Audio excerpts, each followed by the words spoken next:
Hi hello అందరికీ నమస్కారం. ఛానల్‌కి స్వాగతం. నేను మీ భాస్కర్. లాస్ట్ ఎపిసోడ్‌లో మనం నల దమయంతి కథ గురించి చర్చించుకోవడం జరిగింది. సగం వరకు పూర్తి చేసుకున్నాం. నలుని లోపలికి కలి ఎంటర్ అయ్యేంత వరకే మనం చెప్పుకోవడం జరిగింది. ఆ తర్వాత కథ ఈరోజు మనం చెప్పుకుందాం. అయితే చెప్పుకోబోయే ముందు ఈ కథ ఎంతవరకు తనకి నచ్చింది? తను చదివిన దానికి నేను చెప్పిన దానికి ఏమన్నా లింక్స్ ఉన్నాయా? లేకపోతే ఏదైనా కొత్తగా ఏమన్నా విన్నదా తిను? ఒకసారి తెలుసుకుందాం. అదే విధంగా అసలు నచ్చిందా? అనేది సౌజన్యని అడిగి తెలుసుకుందాం. సౌజన్య గారు చెప్పండి. నాకు స్టోరీ బాగా నచ్చింది. చాలా ఇంట్రెస్టింగ్ ఉంది స్టోరీ. ఓకే. అండ్ ఇందులో మనకి హంస రాయబారినిగా చేస్తుంది. అవును. ఇదైతే చాలా బాగా అనిపించింది. ఎందుకంటే మనకి అప్పట్లో పావురాలు అనేటోళ్ళు. హ్మ్. ఇది ఇక్కడ హంస హ్మ్. హంస రాయబారం చేయడం చాలా కొత్తగా ఉంది. ఇంకా చాలా బాగుంది. అండ్ నెక్స్ట్ వచ్చేసి మనకి ఇంద్రసేనది చిన్న స్టోరీ విన్నాం కదా మనము. అది కూడా చాలా బాగా అనిపించింది. హ్మ్. తర్వాత మనకి ద్రౌపదికి 5 హస్బెండ్స్. ఒకప్పుడు ఇంద్రకాలం అయిపోయిన పద్దులు అయిపోయిన వాళ్ళు ఇందులో అంటే మళ్ళీ జన్మ తీసుకొని ఇట్లా వచ్చిర్రు అని చెప్పేసి అన్నారు కదా. అవును. ఈ విషయం అయితే చాలా ఇంట్రెస్టింగ్ ఉంది. ఎందుకంటే నేను అది ఎక్కడ వినలే అనమాట. ఓకే. ఇప్పుడే వింటున్నాను. అది ఎక్కడ వినలే ఇంతకు ముందుకి. ఓకే. సో చాలా కొత్త కొత్త విషయాలు, చాలా ఇంట్రెస్టింగ్ గా ఉంది స్టోరీ. ఓకే. ఇంకా ముందుకు వెళ్తే ఇంకెట్లా ఉంటది ఏంది అని చూద్దాం. ఓకే. సో, సౌజన్యకి నచ్చిందని చెప్తుంది. అండ్ తన కొత్తగా విన్న టాపిక్స్ వచ్చేసి ఇంద్రసేన గురించి. సో, ఇంద్రసేన గురించి చాలా పెద్దగా ఉంటుందండి స్టోరీ. ఎందుకంటే ద్రౌపది చరిత్ర గురించి మాట్లాడుకోవాలంటే 2, 3 జన్మలుంటాయి ఆమె. దాని గురించి మాట్లాడుకోవాల్సొస్తది. ఇంకా వేరే వృత్తాంతం కూడా ఉంటది దానికి. అదే ఇంద్రుల గురించి మీకు అర్థమైంది అంటున్నారు కదా! So, okay. వెరీ గుడ్ అండి. ఇంకోటి హంస రాయబారం. అసలు వీళ్ళ ప్రేమ చిగురించేది, వీళ్ళ ప్రేమ విరహంగా మారేదే హంస రాయబారం గురించి. నాకు చెప్పినట్టు నేను చెప్పాను గానీ, మీరింకా చదివినట్టయితే కవిత్వంలో ఇంకా చాలా భావాలుంటాయండి. సింపుల్‌గా చెప్పాలంటే ఒక రాజమౌళి ఒక సినిమా తీసినట్టు, ఒక రాఘవేంద్రరావు ఒక హీరోయిన్‌ని చూపించినట్టు చాలా బాగుంటుందండి ఈ కావ్యం అనేది. 'నల దమయంతుల' కావ్యం. మనం ఏదో సరదాగా స్టోరీలాగా చెప్పుకుంటున్నాం గానీ, ఇట్స్ ఎ బ్యూటిఫుల్ థింగ్ అండి. నాకు తోచినట్టు నేను చెప్పడం జరుగుతుంది. అండ్ ఇప్పుడు మళ్ళా మనం కథలోకెళ్దామా? డన్. అయితే ఎప్పుడైతే నలుడు బాడీలోకి ఈ కలి ఎంటర్ అవుతాడో, ఎంటర్ అయిన తర్వాత నుండి ఇక నలుడికి కష్టాలు మొదలైతాయి. చెప్పుకోలేని కష్టాలండి. దారుణమైన పరిస్థితులు ఫేస్ చేయడం జరుగుతుంది నలుడు. అసలు ఎలాంటి సిచ్యువేషన్స్ నలుడు ఫేస్ చేస్తాడో ఇక మీకు ముందు చెప్తానండి. ఊహించుకోవడానికి కూడా అసలు మనకి ఒళ్ళు గగ్గులు పుడుస్తాయండి. ఓకే. అయితే నలుడు లోపలికి కలి ఎంటర్ అయిన వెంటనే పుష్కరుడు అనే ఒక రాజు ఉంటాడు. సింపుల్‌గా చెప్పాలంటే మన నలుడికి పాలోడు లాంటోడని చెప్పుకోవచ్చు. అయితే తను ఎప్పుడు ఇతని రాజ్యం మీద కావచ్చు, ఇతని సంపదల మీద కావచ్చు, ఇతని కీర్తి ప్రతిష్టల మీద కావచ్చు కన్నుంటది. ఈయన్ని ఎప్పుడెప్పుడు కింద పడేద్దామా అని. సో, ముందు మాత్రం మంచిగానే నటిస్తుంటారు. సో, ఎంతోమంది సామంత రాజుల్లో ఈ పుష్కరుడు ఒకడు. అయితే ఆల్రెడీ పుష్కరుడు ఈ కలిని కలవడం జరుగుతది. తనని ప్రేరేపించడం జరుగుతది. సో, ఎట్లాగూ నువ్వు జూదమాడు. జూదం ఆడితే ఐశ్వర్యము, సంపద మొత్తం నీదే అవుతది. నలుడిని రోడ్డు పాలు చేయొచ్చు అని చెప్పగా, దానికి పుష్కరుడు సంతోషించి తినని జూదానికి ఆహ్వానించడం జరుగుతాడు. ఎప్పుడైతే జూదానికి ఆహ్వానిస్తాడో, అప్పుడు మొదలవుతుందండి. ఓ ఫస్టు చిన్నగా స్టార్ట్ అవుతుంది ఏ గేమ్ అయినా సరే. కొద్దిగా బంగారం పెట్టడం జరుగుతది. దాని తర్వాత కొంచెం సంపద పెట్టడం జరుగుతది. అది ముదిరి లాస్ట్‌కి ఈ పుష్కరుడు తనని రెచ్చగొట్టగా రెచ్చిపోయి సామ్రాజ్యాలు పెట్టడం దాకా వస్తది. సామ్రాజ్యాలు తిను పెడుతూనే ఉంటాడు. ఓడిపోతూనే ఉంటాడు. అయినా వెన్నిదిరిగి చూసుకోడు. తన మనుషులని, అంగబలాన్ని, అర్ధబలాన్ని, బంగారాన్ని, రాజ్యాన్ని, సామ్రాజ్యాన్ని సామంతుడు కాస్త చక్రవర్తి అయిపోతాడింకా ఈ ఆటలో. ఉన్న రాజ్యం కోల్పోతాడు, అశ్వాలు కోల్పోతాడు. చివరికి ఒంటి మీద ఉన్న బట్ట కూడా పందెంలో పెట్టి ఓడిపోతాడు. సో, ఈ క్రమంలోనే ఇది గమనించిన దమయంతి తన మంత్రివర్గంతోటి అక్కడికి వచ్చి రాజుని హెచ్చరించడానికి కూడా ట్రై చేయడం జరుగుతది. కానీ రాజు ఏమాత్రం పట్టించుకోడు నలుడు. ఆ గర్వం గావచ్చు, ఆ రాజరికం గావచ్చు, లేకపోతే ఆ టెన్షన్, ఆ ఫ్రస్ట్రేషను మీకు ఐడియా ఉంటది గదా! ఎక్కడన్నా ఇన్వెస్ట్‌మెంట్ పెట్టినప్పుడు, ఏదైనా ఆట ఆడుతున్నప్పుడు అది వ్యసనంగా మారితే ఎలా ఉంటదో అలా అయిపోతది. సో, ఇది ముందే గమనించిన దమయంతి తన పిల్లల్ని తన నమ్మకస్తుడైన ఒక రథసారథికిచ్చి తన తండ్రి దగ్గర వదిలిపెట్టి రమ్మని చెప్తది. ఆ తండ్రి దగ్గర ఆ పిల్లల్ని వదలడానికి రథం వేసుకొని నమ్మిన బంటు ఎళ్ళిపోతాడు రథసారథి. అప్పుడు తన భర్త కోసం అక్కడే వేచి చూస్తది దమయంతి నలుడి కోసం. ఆటంతా పూర్తి చేసుకొని చివరికి ఒక పంచె మాత్రమే ఒంటి మీద, ఒక్క అంగవస్త్రం మాత్రమే ఒంటి మీద పెట్టుకొని దమయంతి వద్దకి రావడం జరుగుతుంది. సో జనాల నోటితోటి కీర్తింపబడిన రాజు ఇప్పుడు చీచీ తూతూ అంటూ తిట్లు తీసుకోవడం జరుగుతుంది. తల దించుకొని ఏం చేయాలో అర్థం కాక, అసలు ఏం జరిగిందో కూడా తనకు తెలియక, కట్టు బట్టలతోటి ఆయన నడి రోడ్డు మీద దమయంతితో నించుంటాడు. జై జైలు కొట్టిన జనాలే చీచీలు కొడతారు. వేరే చాయిస్ ఉండదు ఇంకా ఆయనకి. ఒంటి మీద ఒక బంగారం ఉండదు, వస్త్రం ఉండదు. ఆ పరిస్థితిలో దమయంతిని అక్కడి నుంచి తీసుకొని వెళ్తాడు. సో దమయంతి పరిస్థితి ఎట్లా ఉంటుందో తెలుసా? పోయిన రాజ్యాన్ని కాపాడుకోవచ్చు, పోయిన రాజ్యాన్ని మళ్ళీ సంపాదించుకోవచ్చు, పిల్లలైతే సేఫ్గా తన తండ్రి దగ్గర ఉన్నాడు కాబట్టి నా భర్త నాకు దక్కితే చాలు అన్న ఒకే ఒక ఆశయంతో ఉంటుంది దమయంతి. పోయిన ఆస్తి గురించి తనకు ఆలోచన లేదు, తన భర్త తనకు దక్కిండన్న విషయం చాలు. అయితే దమయంతిని చూడగానే నలుడి గుండెల్లో రైళ్లు పడిగెడతాయి. రైళ్ళు అని చెప్పడం కంటే రథాలు అని చెప్పాలి. ఎందుకంటే ఎంత గొప్ప రాణి, దేవతలను సైతం సంపదలను సైతం కాలదన్ని తన భర్త కోసం నలుడు ప్రేమలో పడి నలుడు కోసం వచ్చింది. ఇప్పుడు నడి రోడ్డు మీద నించోబెట్టాడు సార్. పరిస్థితి ఏంటి? అలా వీళ్ళు కనీసం కాళ్ళకు చెప్పులు కూడా లేకుండా నడవడం స్టార్ట్ చేస్తారు. అలా నడిచి నడిచి ఎక్కడికి వెళ్ళాలో తెలియదు. మామ దగ్గరకా వెళ్ళలేడు, అత్తగారింటికి పోతే ఎలా ఉంటుందో తెలుసు కదా, అత్తగారింటికి వెళ్ళలేడు, ఫ్రెండ్స్ ఇంటికి ఏమో వెళ్ళలేడు. పోనీ అదే రాజ్యంలో ఉందాము అని అనుకుంటే పుష్కరుడు ఉండనీయడు. జనాలందరూ తలదించుకొని అసలు నల్లును చూసి అసలు ఎవరినో చూసినట్టు వెళ్ళిపోతుంటారు అందరూ. సో ఈ అవమాన భారం తట్టుకోలేక తను ఎక్కడికి వెళ్తాడు? తల దాచుకోవడానికి కనీసం ఒక చెట్టు కూడా కనిపించని పొజిషన్. అప్పుడు తన భార్యను తీసుకొని అడవిలోకి వెళ్తాడు. అడవిలోకి వెళ్ళిన తర్వాత తన కాళ్ళకి ముళ్ళు గుచ్చుకుంటుంది. బాట కరెక్ట్గా ఉండదు కదా. సో ఆ బాధలు కావచ్చు, ఆ ప్రాబ్లమ్స్ కావచ్చు, అవి ఫేస్ చేస్తూ నలుడు వెళ్తాడనమాట. ఫైనల్గా ఒక చీకటి అయిపోతుంది, ఒక చెట్టు కింద ఉంటారనమాట. కనీసం భార్యకి కడుపు నిండా తిండి కూడా పెట్టలేని పరిస్థితి. అలాంటి క్రమంలో అక్కడే ఒక పక్షులు ఉంటాయన్నమాట. సో ఆ పక్షులను చూసి తనకున్న పంచె తీసేస్తాడు. ఎందుకంటే అక్కడ తన భార్య తప్ప ఇంకెవరు లేరు కదా. తన భార్య కొంచెం చీకటి ఉంది. సో తన ఇంకే ప్రాబ్లం లేదనుకుంటూ తన నడుముకున్న వస్త్రాన్ని తీసేసి ఆ ఏవైతే పక్షులు ఉన్నాయో ఆ పక్షుల మీద వేయడం జరుగుతుంది. వేసిన వెంటనే ఆ పక్షులు ఆ పంచె తీసుకొని వెళ్ళిపోతాయి. అసలు దురదృష్టం అంటే ఎట్లుంటుంది, శని మనకు పడితే ఎట్లుంటుంది, కలి ప్రభావం ఎలా ఉంటుందో అని చెప్పడానికి ఇదే ఎగ్జాంపుల్. ఇప్పుడు ఒంటి మీద ఒక నూలు పోగు లేకుండా దిగంబరంగా చిమ్మ చీకటిలో ఒక అడవిలో నలుడు నించున్నాడు. నలుడు పరిస్థితి మీరు గమనించండి. అంటే ఏంటి?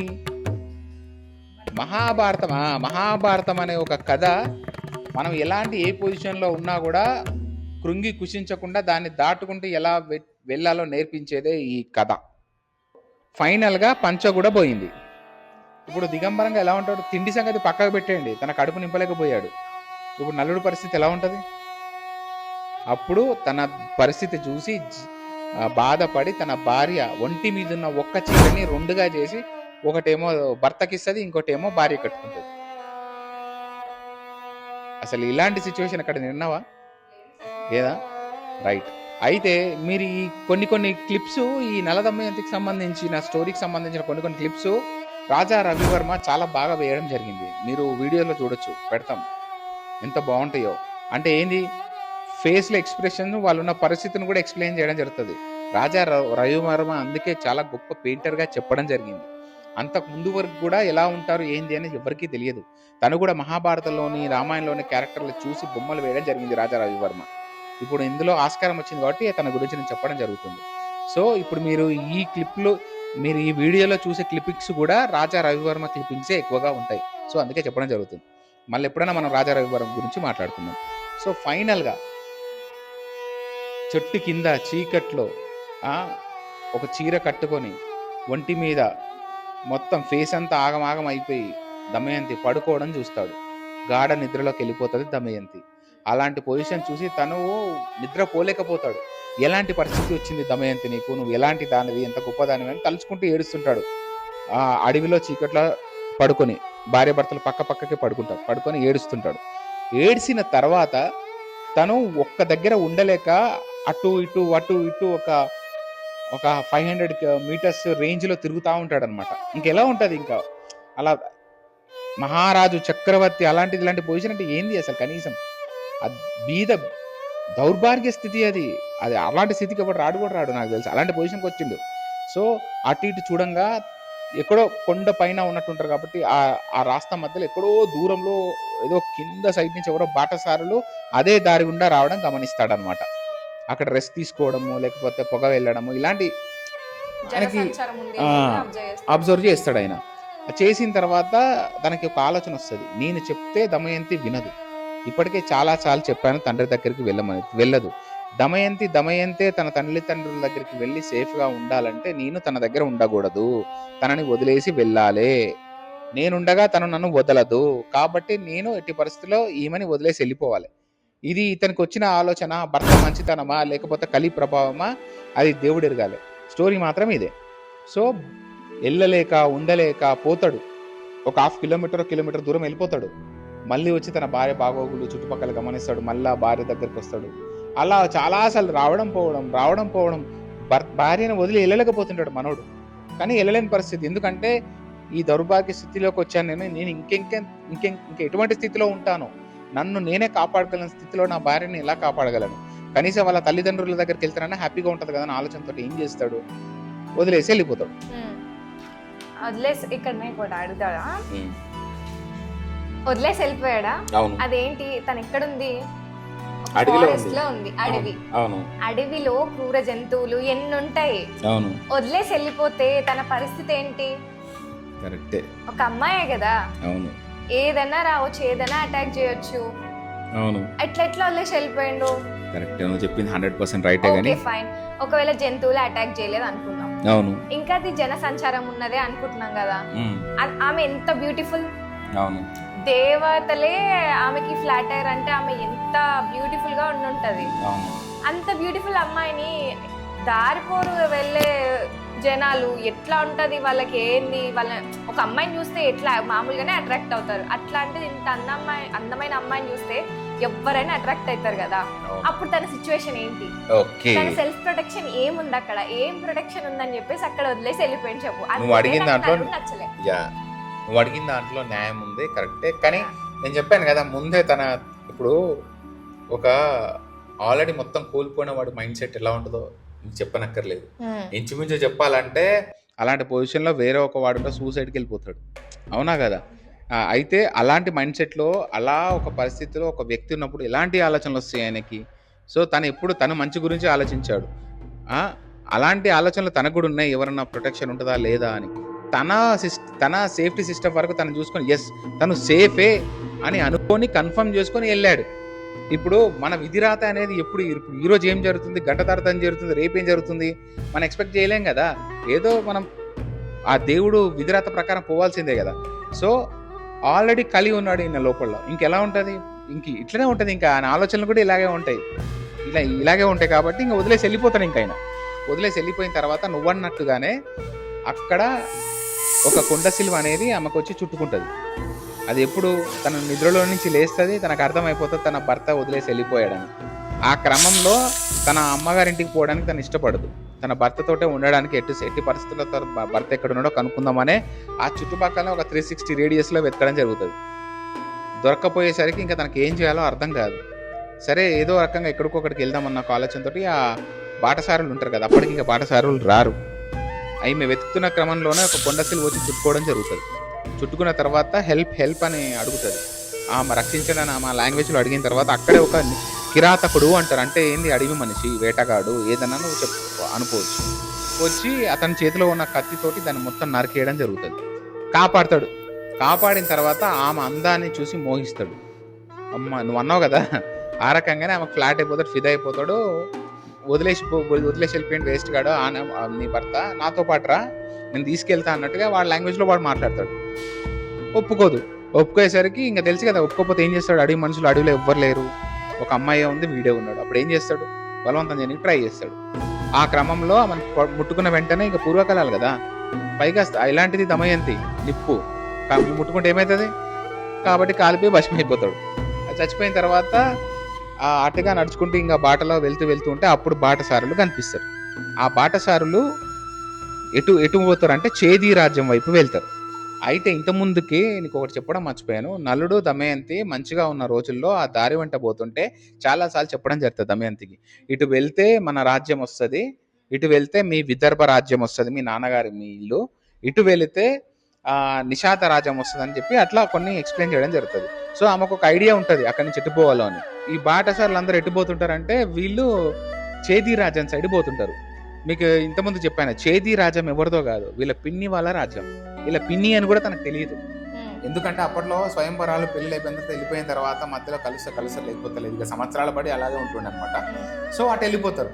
ప్రజలతో పాటు అక్కడ ఉన్న మునులు కావచ్చు, లేకపోతే బ్రాహ్మణులు కావచ్చు, పాఠశాలలు చూసారే ఈ ముఖం చూస్తే చాలా ఉన్నత కుటుంబానికి చెందిన అమ్మాయిలా ఉంది, ఇక్కడ ఒకతే ఏం చేస్తుంది అని చెప్పి ప్రశ్నిస్తే ఈమె చెప్పేంత వరకే చెప్తుంది. తర్వాత సరే అమ్మ మాతో పాటు రండి, మీరు ఎటు వెళ్తున్నారంటే మేము చేతి రాజ్యం వైపు వెళ్తున్నాం అంటే సరే నన్ను కూడా అక్కడ తీసుకెళ్ళి వదిలేయండి అంటే మేమే వెళ్తున్నాం మాతో పాటు మీరు రండి అని చెప్పి తీసుకొని వెళ్ళిపోతారు.